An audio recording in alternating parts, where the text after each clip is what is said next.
The World Cup mode has officially been announced by EA, and in all fairness, we kinda knew that this was coming. Not because of leaks, but because the World Cup is taking place within real life. Now, if you have been following this channel for a while, you know that we've already covered a number of leaks within the past, with several videos even before the release of FIFA 23. But now this is where all of those leaks come together and we find out what is actually true as well as what is also false. So in this video, we are going to be going through everything that you need to know about the upcoming World Cup mode. But before we do get into the video, if you're looking to get some very easy coins, then there is no better place than AOA. Head over there to get yourself some cheap, fast FIFA 23 coins, completely reliable, and if you use Fnatic at checkout, you'll also get yourself a 3% discount. Link can be found in the description down below. So the World Cup mode for FIFA 23, there is a lot of similarities to what we've had in the past, as well as there's also a hell of a lot of differences. Some of which are good, whereas others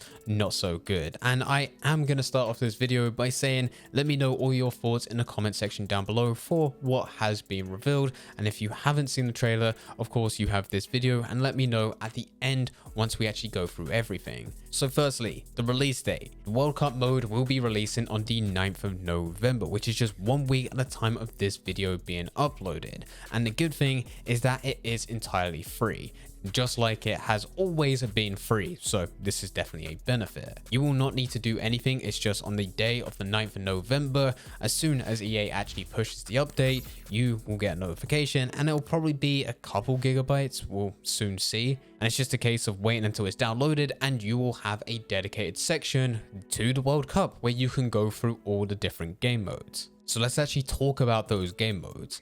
With the game modes, there's actually not too much of a surprise. We have the FIFA World Cup Live, the FIFA World Cup 2022, FIFA World Cup Kickoff, and then an online tournament. All of these are exactly what they sound like. For most of them, you're either playing in a tournament around the World Cup against the AI or against other players. The FIFA World Cup Live is the only one which is slightly different, which is really coming down to daily challenges where you play the daily fixtures. So if you're not just going to select a random team, you actually want to be there and actually feel like you're alongside the World Cup, well, this will be updated daily where you can play the fixtures of that day. The disappointing side to all of this is that there are only 2 stadiums. And this has already been brought up heavily within the comment section of this trailer. Loads of people highlighting that you will only be able to play in 2 stadiums, that it's going to be insanely repetitive.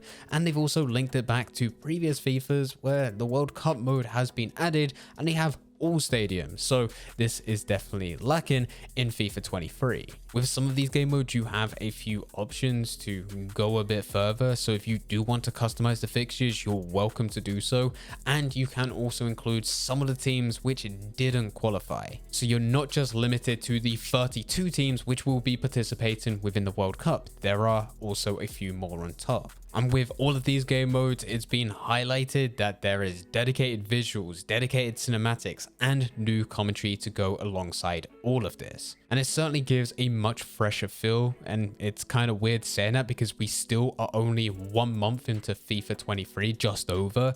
And already, if you are playing as much as me, yeah, you understand that it does get repetitive very quickly. But with all of these game modes, you'll probably notice, especially if you have played previous World Cup modes within the past, Ultimate Team is not listed. Ultimate Team used to have its own dedicated World Cup mode, and it was similar to Ultimate Team with a few slight differences. There wasn't a transfer market, which meant the only way that you was able to get players was by opening packs, using coins or FIFA points, or for you to play games. And every single game that you would play, whether or not you win or lost, you would be rewarded with a pack. If you won, it would be a better reward compared to if you lost. And you'll also go through tournaments, and at the end of that tournament, if you was to win, you of course would get a much bigger reward. This game mode was a fan favorite. Yes, it was rare for EA to change this based from FIFA 14 to FIFA 18, but players enjoyed it. There was always a few complaints that if you went through the World Cup Ultimate Team game mode, it would always neglect your main Ultimate Team. The way around this is that every pack that you did open within the World Cup mode, you would also get an additional pack on your Ultimate Team. And this allowed you to progress both at the exact same time. Well, this year, it isn't a thing. There is no separate World Cup Ultimate Team. Everything will be done within Ultimate Team itself, and content will be distributed just like any other type of promo, except it will be daily and would link into multiple different card designs. Some of it being limited for a very small amount of time, whereas others will be available for the rest of the season, or even available just to buy on a transfer market for the rest of the year. There are 6 new card designs which will be added as part of this promo, and I must say all of them look absolutely insane. Really love the card designs on these. And also alongside this, we know that there will be World Cup swaps, which will definitely be good. I've been waiting for swaps since the release. I always enjoy going through it, whether or not it's icon swaps or any type of swap which EA adds. They've always been fun. And it's nice to see that they're also doing this for the World Cup, so that I can just go through the objectives in my own time and build to get as many of these swaps as possible, and then use those swaps into different SBCs, either aiming to get pack rewards or even player rewards. Heroes and icons will also play a part. Of course, they're already available within the Ultimate Team, you can buy them, but they will also have World Cup card designs which will be available for you to buy into, or even be able to get them from the World Cup swaps. We're not too sure how EA is going to distribute them. This isn't actually new information. We knew this all the way back when EA were first advertising FIFA 23 before its release. There was actually a trailer breaking down Ultimate Team. They talked about the World Cup mode, and also on the EA website, they did list out that there will be World Cup content featuring icons and also heroes. Not new, but we are reiterating information that we have had before now that we are much closer to the date. And of course, the last thing for Ultimate Team is that there will be many customization options, whether it be through stadiums, your kits, your badges, whatever it is.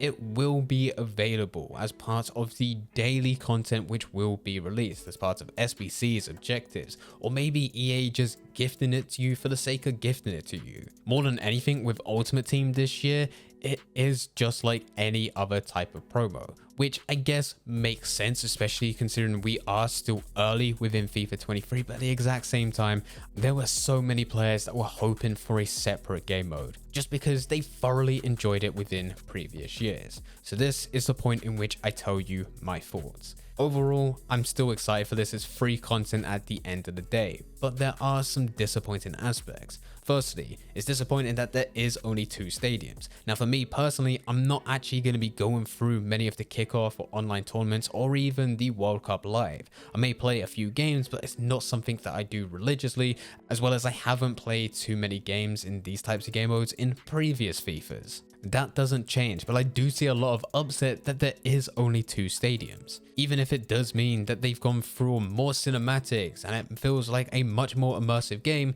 at the end of the day, people still want to have different locations. They still want different stadiums. I think that comes up over more than new cinematics, considering the cinematics have nothing really to do with gameplay. The thing that really does affect me is that I'm also part of that community which did enjoy the separate World Cup Ultimate Team. Now that's not to say I'm not excited for the new content. I think some of it could be good, especially the World Cup swaps. I wouldn't know where to begin and how you can have the World Cup swaps with what was the old World Cup Ultimate Team and also mix that in with Ultimate Team. It just becomes incredibly confusing.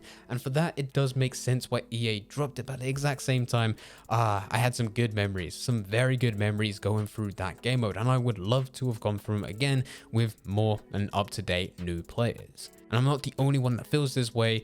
Go through the comments and 99% of the comments are there's only 2 stadiums, or why is there not an Ultimate Team World Cup separate game mode? But anyway, for now, this is absolutely everything that we have on the World Cup game mode coming to FIFA 23 completely free on the 9th of November. As I said at the beginning of this video, I'm curious about all of your guys' opinions. This is just a video of me talking, sharing the latest news, as well as also sharing my opinion. But now it's your turn to let me know all of your thoughts in the comment section down below.